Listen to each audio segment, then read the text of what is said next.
And the suggestion is that your Lord has forbidden you this tree lest you become angels or become of the immortals. See Surah 7, Ayat 20. Thus, he caused them to fall by deceit. See Surah 7:22. And they both ate of the tree. And what were the consequences? Surah 20, 121, Surah 7:22 says, "So they both ate of it, and their evil inclinations became manifest to them, and they began to cover themselves with leaves of the garden." All this clearly shows that the garden is not an earthly garden, but stands for a state of contentment and rest in which there is no struggle. The tree, which is not to be approached, is always called this tree, as if it had been just mentioned, or if it were a tree too well known to need description. This, in itself, gives an indication that it is the well-known tree of evil, for both good and evil are compared to two trees, in Surah 14, Ayat 24 through 25, and elsewhere. This is further corroborated by the devil's description of it as the tree of immortality.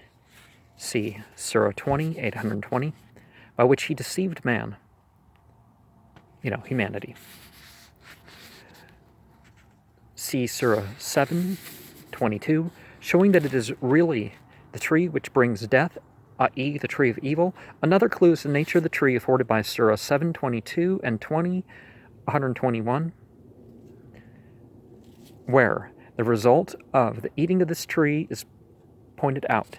Their evil inclinations become manifest to them. It is clearly the conscious that man has done something wrong, something unworthy of himself. The attempt to cover themselves with the leaves of the garden, see Surah 7:22 and 121, is the desire to make up by human effort the evil consequences of the fault committed.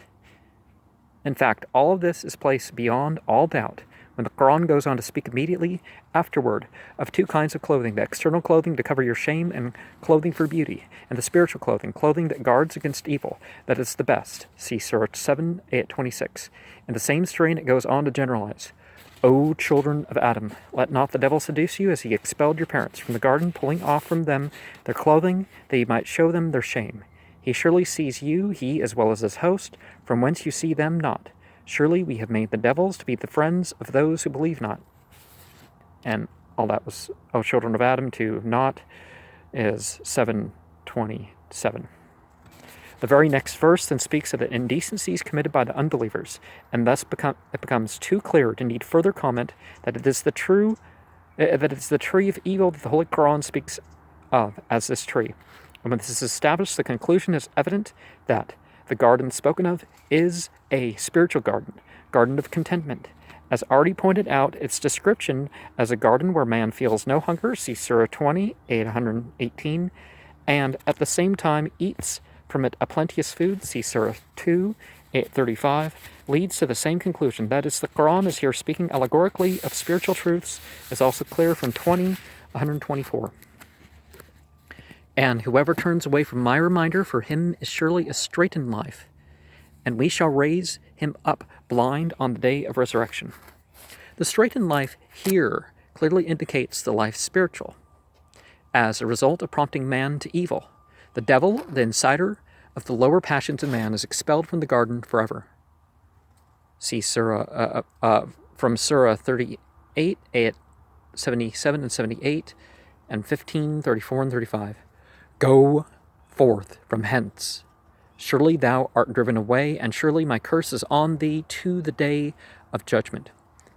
Adam, who disobeys the divine commandment through forgetfulness and not intentionally, see Surah 20, 815, where it says, "And certainly we gave a command to Adam before, but he forgot, and we found him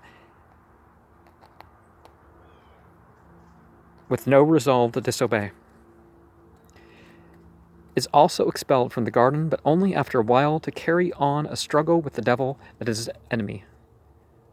Surah 2, 836 says, "Go forth, some of you are enemies to the others, and there is for you in the earth an abode and a provision for a time." Surah 20, 823 says, "Go forth, hear from both of all of you, one of you is the enemy to the other." The state of struggle with the devil was destined to set man on the way to regain the garden. Man who is gifted with the power even to rule the angels, and who could, therefore, make the devil to submit himself to himself, is expelled from the garden to make the necessary struggle, and through that struggle, helped by the divine light of revelation, to regain the garden permanently, never more to be expelled from it. He turns to God, and finding help from that source of strength, he conquers the devil. Surah 7:23 says, "They said, 'Our Lord, we have wronged ourselves, and if thou forgive us not, and have not mercy on us, we shall certainly be of the losers.'" Surah 2, 37 says, "Then Adam received revealed words from his Lord, and he turned to him mercifully." Surah 20, 122 says, "Then his Lord chose him, so he turned to him mercifully and guided him."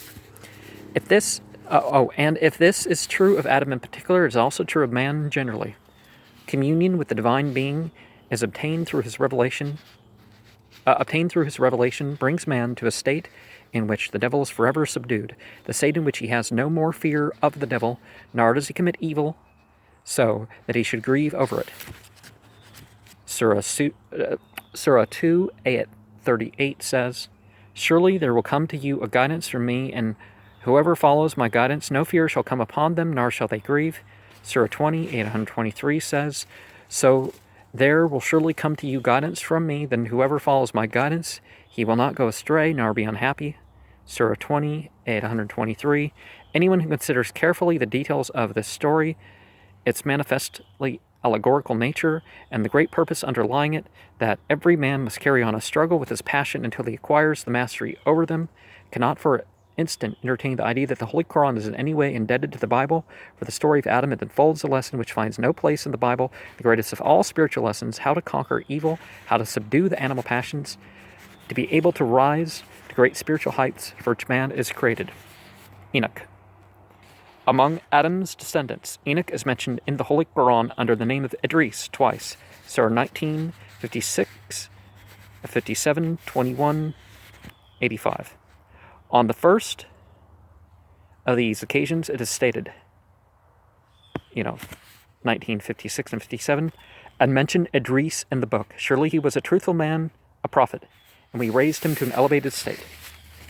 Under the influence of Jewish and Christian traditions, Enoch's being raised to an elevated state has been misinterpreted by some commentators as his being raised alive to heaven.